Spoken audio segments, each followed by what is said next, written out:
காவல் தெய்வம் மாதிரி வந்தா தான் ரத்தத்தை உனக்கு கொடுத்து ஓ உயிரை காப்பாத்துனா. நன்றிய கூட எதிர்பார்க்காம உடனே கிளம்பி போயிட்டா. நான் இருந்த பதட்டத்துல அவளை பத்தி நான் எதுவுமே விசாரிக்கல. அம்மா, நான் ஒரு கால் பேசிட்டு வரேன்.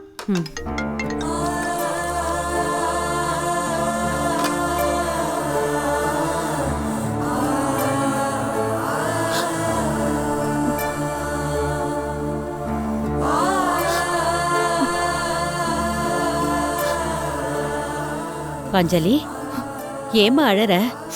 என்ன ஆச்சு? அம்மா, நான் என் வயித்துல சுமந்து பெத்த குழந்தைக்கு ஒருவேளை பால் கூட கொடுக்காத பாவினா எனக்கு போய் யாரோ ஒருத்தி தேடி வந்து தான் ரத்தத்தை கொடுத்து என் உயிரை காப்பாத்திருக்கா. எனக்கும் அவளுக்கும் ஏதோ ஒரு பூர்வ ஜென்ம பந்தம் இருந்திருக்கும். அதான் அந்த பொண்ண நான் கண்டிப்பா பார்க்கணுமா? ஹாஸ்பிட்டல் ரெக்கார்ட்ல நிச்சயமா அவளை பத்தின டீடைல்ஸ் இருக்கும்.